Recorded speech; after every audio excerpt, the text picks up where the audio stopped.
Takpan natin siya ulit. Naguli-guli. Tingnan mo siya. Mag-commute. Makikitagbot pa na. Ha? Ano ba? Makapalit-choose. Ito mapalit-choose ba? Yan. Hindi na ay. Yan. Ang kubak para nagkatagal. Magkuhan ako kutsra ko. Always naman ang kutsra. Wow. DIY. High five.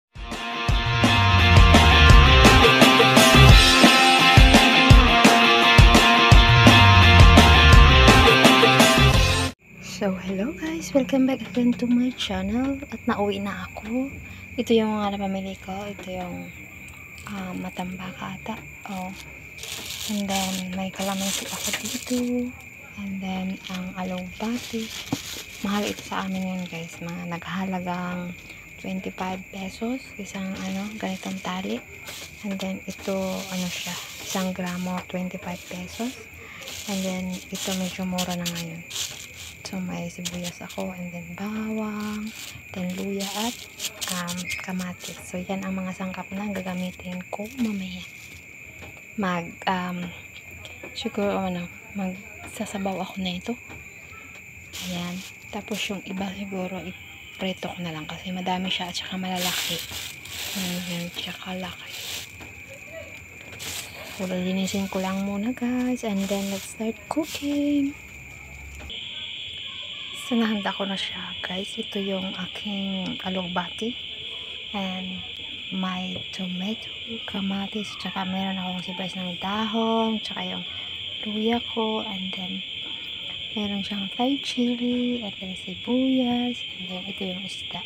So, itong dalawa lang peraso ang sasabawin ko. Itong tatlo is piprito ko siya mamaya kasi ako lang naman ang kakain ng sinabawan. Ayaw ng anak ko ng gulay. So that's it. Let's start cooking na. Gutom na. So maglagay muna ako ng olive oil kasi gusto ko siyang igisa yung mga spices niya. Ayan guys, unahin natin ang ating mainit na siya luya. Gusto ko maamoy yung aroma ng luya. Ayan.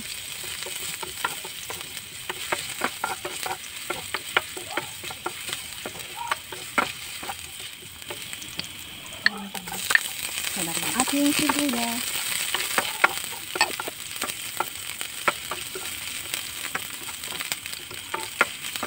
Laki ng kawali ko. Ayaw na ko yung sagas ng ibang kagero. Ayan. Hold pa ang ating gulay. Maamoy na siya. Mabango na.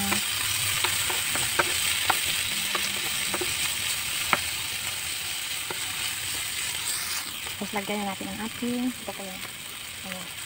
yung Thai chili at saka yung isda. Ayan. So, dalawa lang. Kasi ako lang naman kakain. Lalaki eh. Tapos lagyan tayo ng itong paminta. Ayan. Hindi mawawala sa ating ang paminta. Saka salt. Lagyan tayo ng salt. Ayan. At kunito. Ayan. Cheese. Kunti lang. At maglagay tayo ng tubig.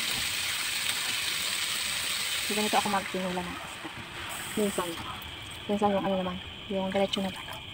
Ayan. So, damihan ko ng sabaw. Siguro mga 1.5 tasa ang sinabaw ko. Ayan, and then, takpan natin hanggang sa kumulo.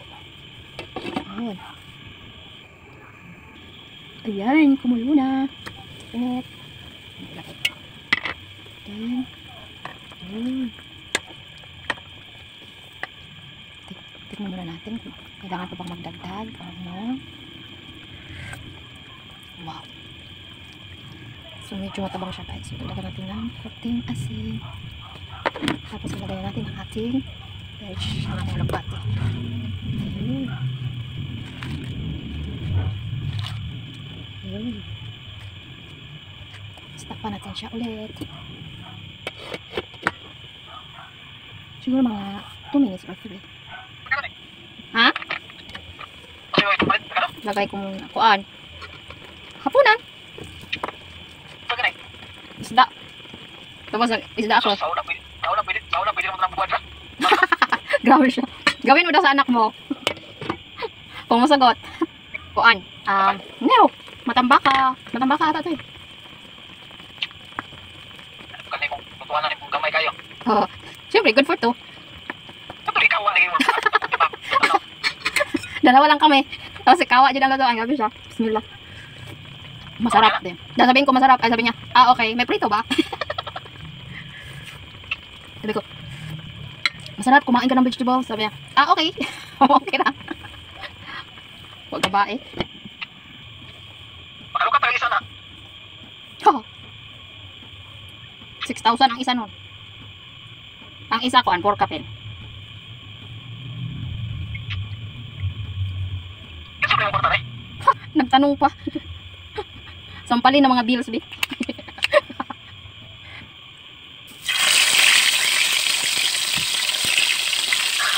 Ayan, ayan. Yes.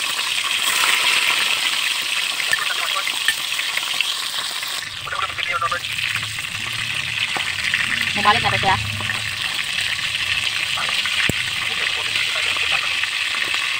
Sige mga mo butang dia ang basi. May wala ko hindi kaya mga dia. Ibanin ang kuryos para magabian na jud uli. Tingnan mo siya. Pag commute, mati tag butuan na. Ha? Ano ba mga patak shoes? Ito mga patak shoes ba? Nya. Dire ra di ay. Nya. Ingko ba para daghan ta kapilian dito. Yung sabi ko tingnan nimo. Ato taog kuan syudad kay kaon ta Jollibee. Mayo siya usa ko jak ko, jak. Luuyan yung bugtong no. Ikuan na nako. Ki ulayan ba? Hindi Kasi pinilito tangan sa nabaw. Ano yan? Mga tanan daw yung mga anak sa tumanay hapon. Right. Magkuan ako utsra ko. Always naman ako utsra. Kunti ka lang uts ko de. Padala kay nani di ba? Puro ra inanay mo iba package. Kuwakar uts lang. Mahal kaya dito, kaingit. Talaga yun. Oh, whole grain. Tingnan pa si Nelia nga. Ano, yung si Molina, pwede rin. Sabi nga ganun. Di ba? Sabi ako, nag-order nga ako dito. Sa amin, sa Malaysia. Malaysia galing. Sa kanya. Si Molina ba? Si Molina. Tama na to. Gutom na ako. Wala promo sa Carrefour? My plan for today. Ha? Mag-sale ang ganun, every kuan, di ba? Quincenas. Yummy, yummy. Kain tayo.